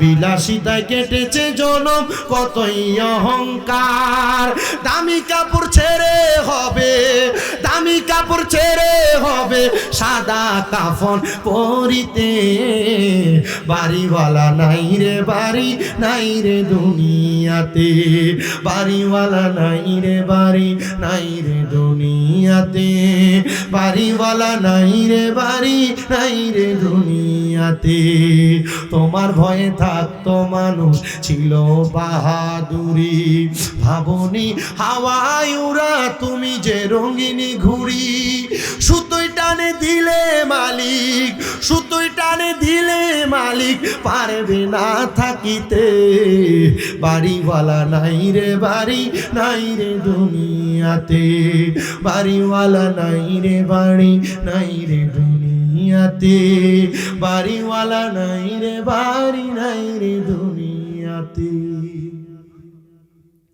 রাঙ্গালিয়ার কত মানুষ এলাকাতে ছিল এখন কবরের বাসিন্দা কেমন আছে আপনি জানেন না জানবেন কেমনে তাদের খবর আপনি রাখেন না কিন্তু যারা মুমিন আল্লাহ রাস্তায় চলে গেছে আল্লাহ তাদের ব্যাপারে বলেন ওয়ালা তাকুলু লিমান ইউকতালু ফি সাবিলিল্লাহি আমওয়াত যারা আমি আল্লাহর রাস্তায় চলে গেছে তোমরা তাদেরকে মৃত বলো না আরে আল্লাহ কি বলেন মৃত বলবো না বলে হ্যাঁ বাল আহয়াউন তারা জিন্দা ওয়ালাকিন লা তাশউরুন এদেরকে যারা মৃত বলে এরা নির্বোধ এরা বোকা তারা মুমিন বান্দা তারা ইমানদার বান্দা তারা আল্লাহ তাআলার কোরআন মোতাবেক আল্লাহ তাআলার ঘোষণা মোতাবেক তারা মারা যায় না তারা ইন্তেকাল করে ইন্তেকাল আরবি গ্রামাটিক্যালে ইন্তেকাল শব্দটা ভাবে ইনফিয়ালের ওজনে স্থানান্তরিত হওয়া জায়গা পরিবর্তন করা তারা দুনিয়ার জগৎ থেকে তারা আখিরাতের জগতের মধ্যে জিন্দা থাকে জোরে জোরে বলেন আলহামদুলিল্লাহ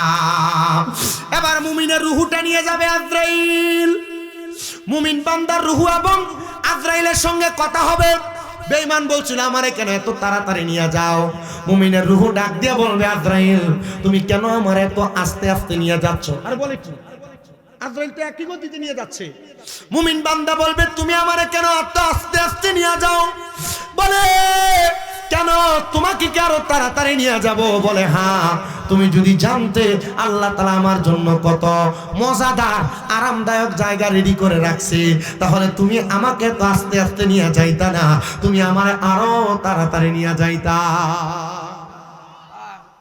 ইমানদারের তাড়াহুড়া থাকবে ইমানদারের এই দুনিয়াটা জান্নাতের মতো মনে হয় না দুনিয়াটা জান্নাতের মতো মনে হয় না ইমানদারের জন্য আখিরাত উত্তম মারহাবা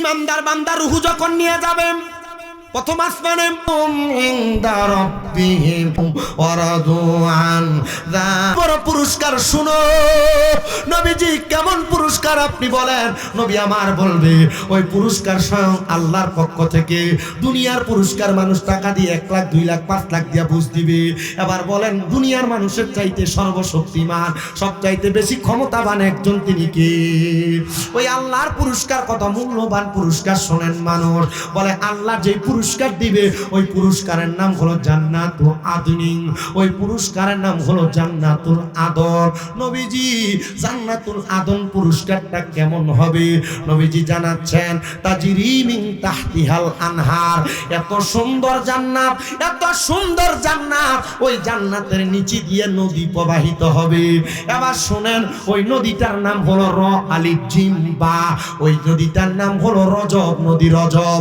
ওই নদীর মধ্যে দুনিয়ার পানির মতো পানি থাকবে না 4 প্রকারের পানি থাকবে 4 প্রকারের পানি ইয়া রাসূলুল্লাহ ওই 4 প্রকারের পানির কথা আপনি আমাদেরকে বলেন না নবী বলেন 1 নাম্বার ওই জান্নাতের পানির মধ্যে থাকবে ইন্না আতাইনা কাল কাউসার কাউসারের পানি থাকবে নবীজি ওই কাউসারের পানি কারা পান করবে বলে যারা আল্লাহ এবং তার রাসূলের প্রতি ঈমান এনেছে আল্লাহর সঙ্গে শিরিক করে নাই আল্লাহ ছাড়া অন্য কারো আল্লাহর ইবাদত করে নাই, তারাই ওই কাউসারের পানি পান করবে, কাউসারের পানি। ইয়া রাসূলুল্লাহ, 2 নাম্বার ওইখানে আর কি পানি আছে? নবী আমার বলে, দ্বিতীয়ত ওই জায়গার মধ্যে সারাবান তাহুর আছে, পবিত্র পানি। নবীজি, ওই পানি কারা পান করবে আপনি বলেন না? নবী আমার বলে, ওই সারাবান তাহুরা পান করবে তারা যারা কখনো নেশা করে নাই। এবার আপনারা বলেন, রাঙ্গালিয়া এবং এই পাবনা জেলার আশেপাশে যত থানা আছে, এই অত্র অঞ্চলের মধ্যে নেশা খোর আছে না? না, এদের জন্য কলগুলো রাখা যায় না, চুরি করে নিয়ে যায়। আছে অভাব না। নেশাখোর যারা, শুনেন, রাহমাতুল্লিল আলামিন নবীজির ঘোষণা, হযরত আনাস ইবনে মালিক রাদিয়াল্লাহু তাআলা আনহু থেকে হাদিস বর্ণিত, তিনি বলেন যে যারা নেশা করে, এই নেশা করার সময় তাদের ঈমান থাকে না। ঈমান না থাকলে এটা কি ঈমানদার না বেঈমান? বেঈমান। যতক্ষণ না কালেমা পড়ে ততক্ষণ তার ঈমান ফিরে আসে না। এজন্য যারা নেশায় দ্রব্যপান করে তাদের ঈমান থাকে না, তারা যেন সাবধান হয়ে যায়, তারা যেন নেশা না করে। রাহমাতুল্লিল আলামিন নবী আরো বলছেন কি, যে যারা নেশা করে যেই টেবিলে বসে, তোমরা নেশাখোরদের সাথে একই টেবিলে বসো না। নবীজি কেন বলে? যারা নেশাখোরদেরকে সঙ্গ দেয়, নেশাখোরের সাথে চলাফেরা করে, নেশাখোরের সাথে ওঠা বসা করে, তারা আমি নবীর দলভুক্ত নয়। তাহলে নবীর দলভুক্ত না হলে মুসলমানই তো না। কথা বলে না? নবীর দলভুক্ত না হলে কি না? মুসলমানই তো না। আমরা নবীর দলভুক্ত থাকতে চাই কিনা? 1 নাম্বার পেলাম। 2 নাম্বার, নবী বলেন, দুনিয়ার জমিনের মধ্যে যারা চুরি করে, চুরি করার সময় চোরদের ঈমান থাকে না। ওজনে কম দেয় এক শ্রেণীর মানুষ আছে না? মানুষের ক্ষেত থেকে শশা চুরি করে, মূলা চুরি করে, তরকারি চুরি করে, এক শ্রেণীর মানুষ আছে না? মানুষের গাছ থেকে বড়ই আম চুরি করে, আছে না এক শ্রেণীর মানুষ? এমন চোর যারা, এ চুরি করার কারণে তাদের ঈমান থাকে না। যতক্ষণ না তারা কালেমা পড়ে আবার মুমিন হয়, ততক্ষণ পর্যন্ত তাদের ঈমান ফিরে আসে না। এজন্য চুরি করা থেকে সাবধান, চুরি করা থেকে। 3 নাম্বার বড় মারাত্মক একটা বিষয় নবী বললেন। 3 নাম্বার, যারা জিনা করে, জেনাখোরদের জেনা করার সময় ঈমান থাকে না। জেনাখোরদের জেনা করার সময় কি থাকে না? আপনি জেনা বলতে কি বুঝেন? আপনি বলবেন যে হুজুর ঘরে বউ আছে, অন্য কোনো মহিলাদের সাথে সম্পর্ক মেলামেশা করা, এটাকে শুধু জেনা বলে। স্বাভাবিক এটা উত্তর আসবে না? না। জেনা আপনার চোখ দ্বারা হয়, জেনা আপনার কান দ্বারা হয়, জেনা আপনার মুখ দ্বারা হয়, জেনা আপনার হাত দ্বারা হয়, জেনা আপনার পা দ্বারা হয়। কিভাবে হয় শোনেন। আপনি আপনার মুখ দিয়া কোনো গায়রে মাহরাম মহিলার সাথে যদি আপনি কথা বলেন, আপনার মুখের জেনা। আপনি আপনার চোখ দিয়া কোনো গায়রে মাহরাম নারীর দিকে যদি তাকান, আপনার চোখের জেনা। কোনো মহিলা আপনার গায়রে মাহরাম স্ত্রী না, এ মহিলার দিকে আপনি আপনার হাত দিয়ে ধরছেন, আপনার হাতের জেনা। কোনো মহিলা গায়রে মাহরাম, তার দিকে কথা বলার জন্য আপনি হাইটা হাইটা দাঁড়ায় আছেন, রাস্তায় স্কুলের মেয়েটা যাবে তাকে দেখার জন্য, আপনার পায়ের জেনা। তা আপনি কোনো মহিলার গলার আওয়াজ কান দিয়ে শুনবেন, আপনার কানের জেনা হবে। এবার আপনারা আমাকে একটু জবাব দেন তো, আমরা কি জেনা ব্যভিচারের সাথে থাকতে চাই নাকি?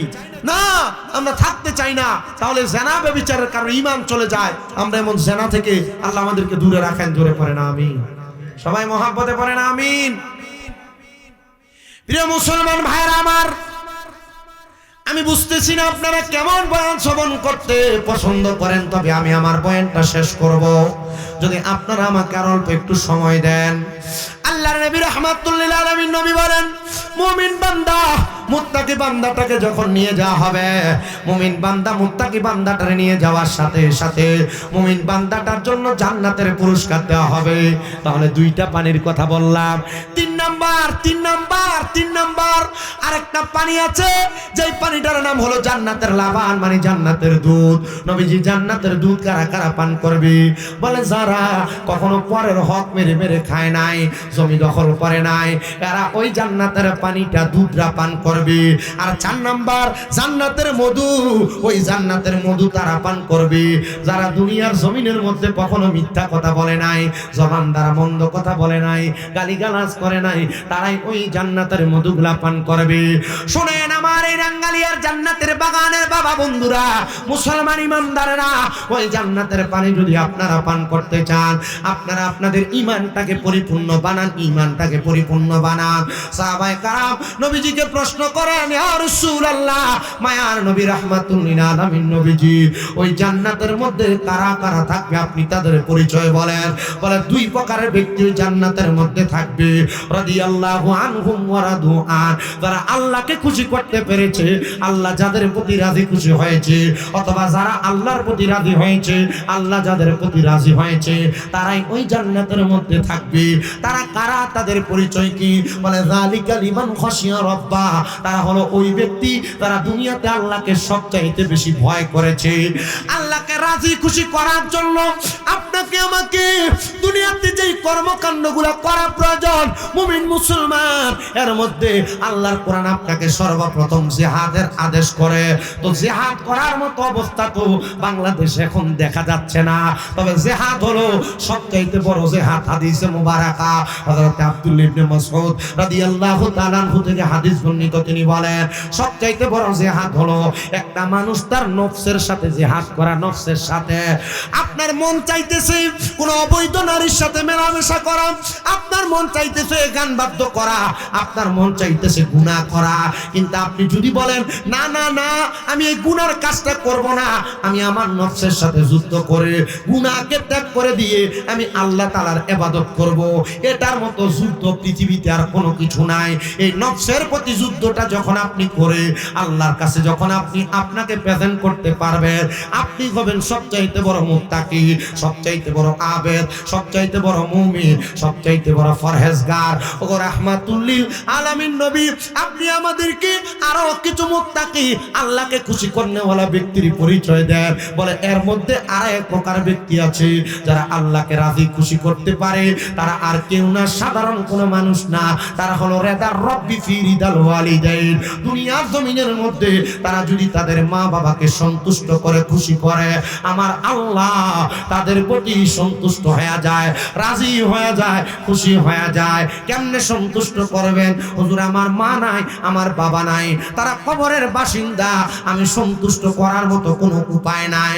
আছে আছে আপনাদের যাদের মা বাবা কবরে, আপনারা মনে করতেছেন টাকা খরচ করে ভালো খাওয়ায় ভালো পরে আমরা সন্তুষ্ট করব। নবী বলেন না, আমি নবীর কাছে বনু কুরাইজার একজন মহিলা আগমন করলেন, আয়েশা বললেন ইয়া রাসূলুল্লাহ হাল বাকিয়া মিন বিররিয়া বুয়াইয়া শাইউন আবার রহুমা বিহি বাদা মাউতিহিমা।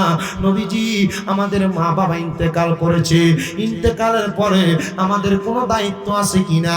আপনি মনে করতেছেন বেঁচে থাকলে খানা খাওয়াইলে, মা বাবা বেঁচে থাকলে তাদের সুন্দর আচরণ করলেই মনে হয় ভালো। না না না, মা বাবা মারা যাওয়ার পরে আপনার কিছু দায়িত্ব আছে। এর মধ্যে এক নাম্বার দায়িত্ব নবী বলেন, ও মুসলমান, এক নাম্বার দায়িত্ব আসসালাতু আলাইহিমা, তোমরা তোমাদের মা বাবার জন্য দোয়া করবা। দোয়া যদি তোমরা দোয়া করো, আল্লাহ তাআলা তোমাদের মা বাবারে maaf করে দিবে। রাহমাতুল লিল আলামিন নবী এক নাম্বার বললেন আসসালাতু আলাইহিমা, দোয়া করার জন্য। শুনেন দোয়াটা কেমন উপকারে লাগে। হযরত ওসমান জিন নুরাইন রাদিয়াল্লাহু তাআলা আনহু বলেন, আমি একদিন দেখলাম আমার নবীজি ওনার আম্মা এবং আব্বার কবরস্থানের সামনে দাঁড়ায়া দাঁড়ায়া চোখ মুবারকের পানিগুলো ছেড়ে দিয়ে দিয়ে কান্না করতেছে। আমি জিজ্ঞাসা করলাম ফিদাকা বিওয়া উম্মি ইয়া রাসূলুল্লাহ, আমার মা বাবা আপনার কদমে কুরবান হোক। নবীজি আপনি বলেন না আপনি কেন কবরস্থানের সামনে দাঁড়ায়া দাঁড়ায়া কান্না করতেছেন? নবী বলেন ওসমান জিন নুরাইন শুনে রাখো, আমি কেন কান্না করি? আমার মা কবরে, আমার বাবা কবরে, আমি এখানে দাঁড়ায়া তাদের জন্য মাগফিরাত কামনা করি আল্লাহর দরবারে। নবী তাদের কি লাভ হবে? আপনি দুনিয়ায়, তারা কবরে। নবী আমার বলে একটা সমুদ্রের মধ্যে কোনো মানুষ যখন ডুবে যায়, হঠাৎ করে ডুবন্ত মানুষটাকে কোনো নাও দ্বারা নৌকা দ্বারা কেউ যদি উদ্ধার করে, ডুবন্ত ব্যক্তি যেমন খুশি হয়ে যায়, একটা মৃত ব্যক্তির জন্য তার ওয়ারিশগণ, তার আওলাদগণ দোয়া করলে মৃত ব্যক্তি এর চাইতে আরো বেশি খুশি হয়ে যায়। আপনি আপনার অনেক মুরব্বী আছেন এখানে বয়স্ক, আপনারা কোন দিন মা বাবার কবর জিয়ারত করেছেন মনে নাই? মনে রাখবেন, আমাকে যখন আমাদেরকে তিরমিজি শরীফের দরজ দিতেছিলেন আমাদের কুমিল্লা আলিয়া মাদ্রাসার হেড মুহাদ্দিস হুজুর, উনি বললেন যারা তাদের মা বাবার কবর জিয়ারত করতে ভুলে যায় এরা জালেম হিসেবে কবরে উঠবে। কি হিসেবে উঠবে? জালেম হিসেবে উঠবে। আমি গেলাম হুজুর, জালেম যে জুলুম করে সে জালেম হয়? বলে মৃত ব্যক্তিদের জন্য দোয়া না কইরা তার ওয়ারিশগণ জুলুম করেছে মৃত ব্যক্তির উপরে। অনেক মা বোনেরা পর্দার আড়ালে মা হারায় এখন কান্না করতেছে, বাবা হারায় কান্না করতেছে। আপনার মুরব্বীরা যারা আপনাদের মা বাবার সম্পদ ব্যবহার করতেছেন, বাবার দেওয়া সম্পত্তি, মায়ের দেওয়া সম্পত্তি ব্যবহার করতেছেন, আপনারা যদি আল্লাহর কাছে জালেম হয়ে ওঠেন, আপনি কি জবাব দিবেন? আল্লাহর কাছে জবাব আছে আপনার? বলবো ছোট্ট একটা হাদিস শোনাবো, হযরত সাদ ইবনে উবাদা রাদিয়াল্লাহু তাআলা শুনবেন। 2 নাম্বার আমার নবী বলেন, ওয়াল ইস্তিগফারু লাহুমা, তোমরা তোমাদের মা বাবার জন্য ক্ষমা প্রার্থনা করবা। মা বাবা মারা যাওয়ার পর এলাকায় কোরআন খতমের আয়োজন হয় কি না হুজুর? হয় না? কোরআন খতম, খতমে তাহলিল, লা ইলাহা ইল্লা আনতা সুবহানাকা ইন্নী কুনতু মিনাজ জালিমিন, এগুলা পড়া হয়। এমন ভাবে কোরআন খতম দোয়ার মাধ্যমে, খতমে বুখারীর মাধ্যমে তোমরা যখন তোমাদের মা বাবার জন্য দোয়া করবা, ক্ষমা প্রার্থনা করবা, আমার আল্লাহ তাআলা তোমাদের মা বাবারে মাফ করে দেয়। 3 নাম্বার, মা বাবার ইন্তেকালের পরে একটা সন্তানের দায়িত্ব হলো ওয়া ইনফাজু আহাদিহিমা, মা বাবার সম্পদ ভাগাভাগি না করা। এই কথার কথা বলে নাই, মা বাবার কোনো ঋণ থাকলে, ওয়াদা থাকলে ওই ওয়াদা সন্তান পূরণ করে দিবে। কিন্তু মা বাবার অনেক টাকা ঋণ থাকে, ভাইরা জায়গা জমি সব ভাগাভাগি করে নিয়ে যায়। না না না, রাহমাতুল লিল আলামিন নবী এই কথা বলেন নাই। 4 নম্বর নবী আমার বলেন, ওয়াসিলাতির রাহমিল্লাতি লা তুসালু ইল্লা বিহিমা। শোনো দুনিয়ার মানুষ, মা মারা যাওয়ার পরে, বাবা মারা যাওয়ার পরে অনেকে আছে চাচার সাথে, ফুফুর সাথে, বাবার আত্মীয়দের সাথে সম্পর্ক রাখে না। মা মারা যাওয়ার পরে নানির বাড়ির মামা খালাদের সাথে সম্পর্ক রাখে না। নবীজি ঘোষণা করে, ওয়াসিলাতির রাহমিল্লাতি লা তুসালু ইল্লা বিহিমা, তোমাদের মা বাবার ইন্তেকালের পরে তোমরা তাদের আত্মীয়দের সঙ্গে সম্পর্ক বজায় রাখবা। যদি রাখতে পারো তখন তাদের দোয়ার কারণে তোমার মা বাপকে মাফ করা হবে। আর 5 নাম্বার, ওয়া ইকরামু সাদিকিহিমা, মা বাবার বয়সী মুরব্বীদেরকে সম্মান করবা, তাজিম করবা। মা বাবার বন্ধু বান্ধব যারা, তাদেরকে সম্মান করবা। বাবা যেই বয়স্ক মানুষটার সাথে চলতো তাকে বাবার মতো সম্মান করবা। মা যে মহিলাগুলোর সাথে চলতো এদেরকে মায়ের মতো সম্মান করবা। যদি করতে পারো গো, আমার আল্লাহ তাআলা তোমাদেরকে এইটার বিনিময়ে নাজাত দান করবে। নাজাত কেমন নাজাত? যখন তাদের জন্য আপনি দোয়া করবেন, এরার কবরকে আল্লাহ নাজাত দিয়ে, জান্নাত দিয়ে ভরপুর করে দিবেন। এরা বলবে, আল্লাহ আমাদের কবরটাকে কেন জাহান্নাম থেকে জান্নাত বানায় দেওয়া হইলো? বলে, তোমার এমন একজন ওয়ারিসদার তুমি রেখে আসছো। আমার সাথে ঘরে দেখা করেছিলেন একজন ব্যক্তি যার একটা সন্তান কোরআনে হাফেজ হয়েছে। আমি খুশি হই, আপনাদের দোয়ায় কুমিল্লাতে আমার 6টা মাদ্রাসা চলে, একটা না 6টা মাদ্রাসা। প্রত্যেকটা মাদ্রাসায় কোরআনে হাফেজ হয়। গত 5 দিন আগে আমার 5টা ছেলে একসাথে হেফজ শেষ করেছে। মারহাবা, একসাথে 5টা ছেলে হেফজ শেষ করেছি। রমজানের পূর্বে আরো 8 জন একসাথে হেফজ শেষ করবে।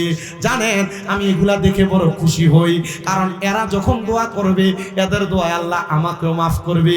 আপনার সন্তান হাফেজে কোরআন হলে আল্লাহ তাআলা ওই সন্তানের উসিলা আপনাকে মাফ করবে।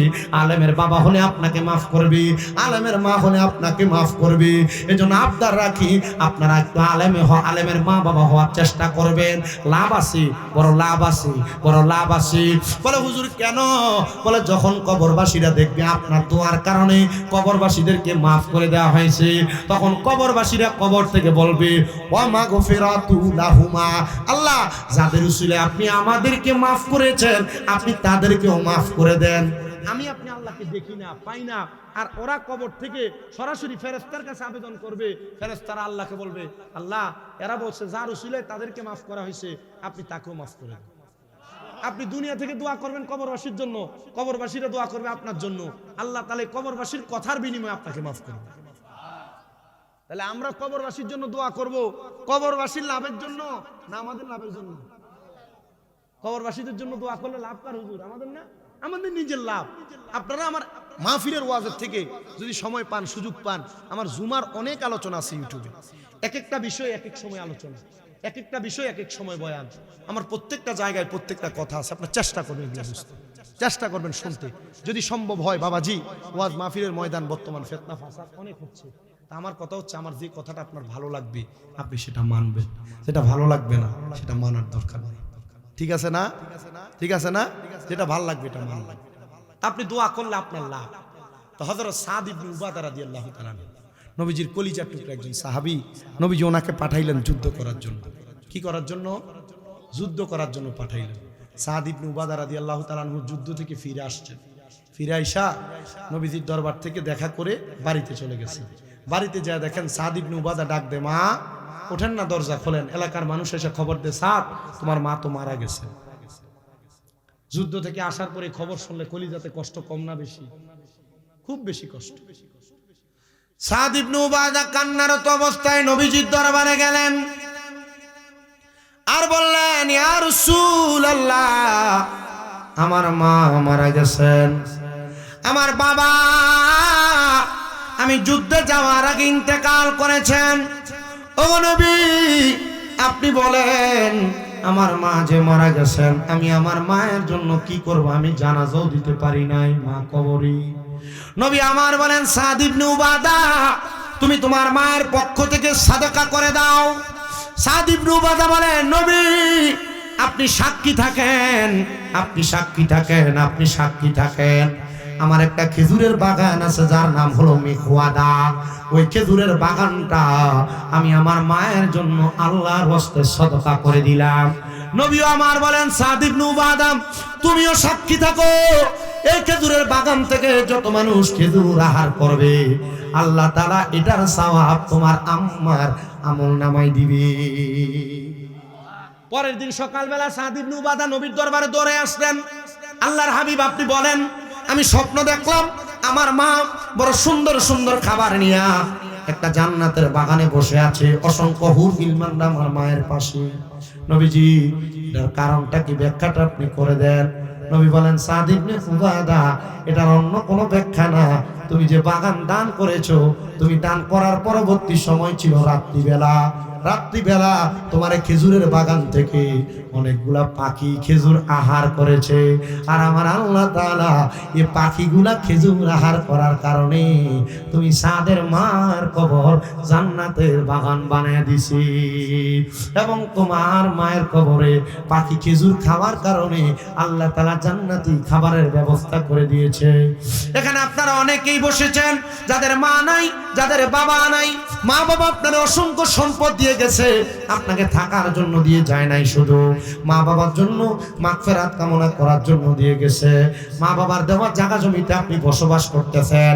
একবার চিন্তা করে দেখেন, ও রাঙ্গালিয়ার বাবা, আপনার মা বাবা যে কবরে চলে গেছে, যদি আপনারা জায়গা জমিগুলা না দিয়ে যাইতো, আপনি যদি ভাড়াও থাকতেন, মাসে যদি 5,000 টাকা করে বাড়ি ভাড়া দিতেন, তাহলে আপনার 12 মাসে 60,000 টাকা ভাড়া লেগে যাইতো। অনেকের মা কবরে, বাবা কবরে। মা বাবা বেঁচে থাকলে যদি আপনি প্রতি মাসে 1,000 টাকার করে খাবার খাওয়াইতেন, 12 মাসে 12,000 টাকা, 1 বছরে লাগতো বছর প্রতি। হুজুর আমার মা কবরে, আমার বাবা কবরে। নবী সাহাবী সাদ ইবনে উবাদা যেমন করে দান করে তার মাটারে জান্নাতি বানাইছেন, হুজুর আমিও চাই আমার মাটারে জান্নাতি বানানোর জন্য। হুজুর আমি এখন দিব, না পারলে 2 মাস পরে দিব, না পারলে 5 মাস পরে দিব, না পারলে 1 বছরের মধ্যে আমি পৌঁছে দিব। হুজুর আমি আমার মায়ের জন্য এই রাঙ্গালিয়ার পূর্ব সীমান্ত পাড়ার জামে মসজিদে আমি 10,000 টাকা দান করব। হুজুর আমার মা থাকলে আমি মাকে খাওয়াইতাম, বাবাকে খাওয়াইতাম। আছেন নাকি একজন ধন্য মা ছিলেন, যার নাম ছিল হযরত সফিনা রাদিয়াল্লাহু তাআলা আনহু। জোরে পড়েন মারহাবা। হযরত সফিনা রাদিয়াল্লাহু তাআলা আনহু বলেন, আমি ব্যবসা শেষ করে একবার এক নদীর মাঝখান দিয়ে আমার ব্যবসায়িক জাহাজ নিয়ে যাচ্ছিলাম। নদীতে এমন ঢল আসছে, ঢল আসার সাথে সাথে আমার ব্যবসায়িক জাহাজটা পানির স্রোতের সাথে একবারে কেমন জানি ডিঙ্গিয়া ভেঙে পড়ে গেছে। তা আমি বাঁচার জন্য অনেক চেষ্টা করলাম, আল্লাহর নাম ধরে আমি একটা কাঠের টুকরায় ধরে ধরে সামনের দিকে গেলাম। হযরত সফিনা বলেন, আমি সামনের দিকে যাইতে যাইতে যেত গোলাম মাওলাম, অনেকের নাম রাখে গোলাম রসুল। এই নামগুলা কেন রাখে, রাখার কারণে লাভ আছে কিনা এটা একটু বলি। এগুলা নিয়ে অনেক ফিতনা হয়, যেন ফিতনা তৈরি না হয় এই কথাটা বললে আপনারা বুঝতে পারবেন। তিনি বলেন, আমার নাম হযরত সফিনা, কিন্তু আমার পরিচয় দিলে দুনিয়ার কোনো মানুষ আমারে ছাড়বে না। তবে আমার একটা পরিচয় হলো, আমার ব্যবসায়িক জীবন শেষ করার পর আমি রাসূল সাল্লাল্লাহু সাল্লাল্লাহু আলাইহি সাল্লামের পথে মতে চলতাম, আর আমি আমাকে রাসূলের গোলাম বলে দাবি করতাম। তিনি চলাফেরা করতে লাগলেন। তিনি ডুবন্ত নৌকা থেকে বাঁচার জন্য কাঠের একটা টুকরোর মধ্যে ধরে নদীর কিনারা যখন আসলেন, একটু উপরের দিকে উঠতে লাগলেন। উনি বলেন, আমি তাকাইয়া দেখলাম অনেকগুলা বড় বড় সাপ আমার দিকে এভাবে চঙ্গল করে আছে, এভাবে মুখ করে আছে, তারা আমাকে মারবে। আমি চিন্তা করলাম কি বলবো, আমি কোনো কথা বলতে লাগলাম না। মাঝে মাঝে ভয় পাইলে দোয়া দুরুদ ভুলে যায় মানুষ, জানে দোয়া দুরুদ ভুলে যায়। উনি বলেন আমার জবান বন্ধ হয়ে গেল। তখন আমি সাপগুলার সামনে বললাম, আনা মাওলায়ে রাসূলিল্লাহ, আমি হলাম রাসূলের গোলাম। যখন আমি এই কথা বললাম, আমি দেখলাম সবগুলো সাপ এভাবে চঙ্গল করা থেকে, মুখ করা থেকে তাদের মাথাটাকে নত করে দিয়েছে। জোরে পড়েন মারহাবা। তো সাপগুলা তো চারদিকে, আমি কিভাবে যাব? চিন্তাগ্রস্ত, হতাশাগ্রস্ত। এখন যদি আমাকে যেতে হয়, সাপের উপর পা রেখে আমাকে যেতে হবে। হযরত সফিনা বলেন, আমি চক্ষু বন্ধ করি, আমি আবার সাপের সামনে অগ্রসর হতে লাগলাম। আমি যখন সামনে অগ্রসর হই, হঠাৎ করে দেখলাম সাপের জবান খুলে গেছে। খুলে দেওয়ার মালিক কি? বলেন না, খুলে দেওয়ার মালিক কে? সাপের জবান খুলে গেছে। আমাকে একটা সাপের জবান থেকে আওয়াজ দিয়ে বলা হচ্ছে, আমার মাথার উপর তোমার পাও রাখো, তোমার পা দ্বারা আমি তোমাকে, আমার মাথা দ্বারা তোমাকে উদ্ধার করে দিব। সাপ তখন তার ঘাটটাকে এমন ভাবে তুলে দিলেন, সবগুলা সাপকে ওভারটেক করে হযরত সফিনা সেখান থেকে সামনে চলে গেলেন। উনি বলেন, আরেকটু উপরের দিকে উঠলাম। উঠার পরে দেখলাম জঙ্গলার মধ্যে বড় ভাগ আমাকে আক্রমণ করার জন্য কেমন জানি খাও-মাও করতেছে, এমন অবস্থা। তখনও আর কোনো কথা বলতে পারলাম না, শুধু বললাম আনা মাওলায়ে রাসূলুল্লাহ। আমি বললাম আমি হলাম রাসূলের গোলাম, আমার পরিচয় দিলাম। আমি পরিচয় দেওয়ার পরে দেখলাম ভাগটা তার মাথাটাকে নোয়াইলেন, নিচের দিকে করলেন। তখন আমি সেখান থেকে বেঁচে চলে আসলাম।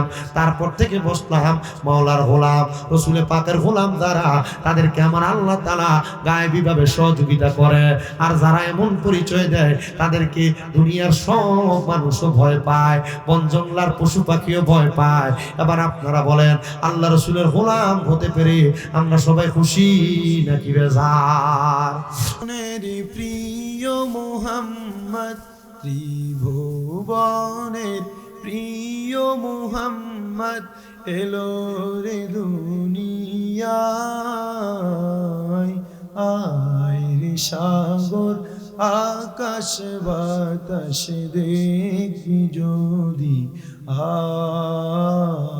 আয় রে সাগর আকাশ বাতাস দেখবি যদি, আয় ত্রিভুবনের প্রিয় মুহাম্মদ, ত্রিভুবনের প্রিয় মুহাম্মদ এলো রে দুনিয়ায়। আয় রে সাগর আকাশ বাতাস দেখবি যদি, আয় দেখ আমিনা মায়ের কোলে দোলে শিশু ইসলাম দুদি। আয় বলেন ত্রিভুবনের প্রিয় মুহাম্মদ, ত্রিভুবন এলো রে দুনিয়ায়। রে সাগর আকাশ বাতাস দেখবি যদি, আয় রে সাগর। ধুলির ধরা বেহেশতে আজ জয় করিল, দিল রে লাট। ধুলির ধরা বেহেশতে আজ জয় করিল, দিল রে লাট। আজকে খুশির ঢল নেমেছে ধূসর সাহারায়।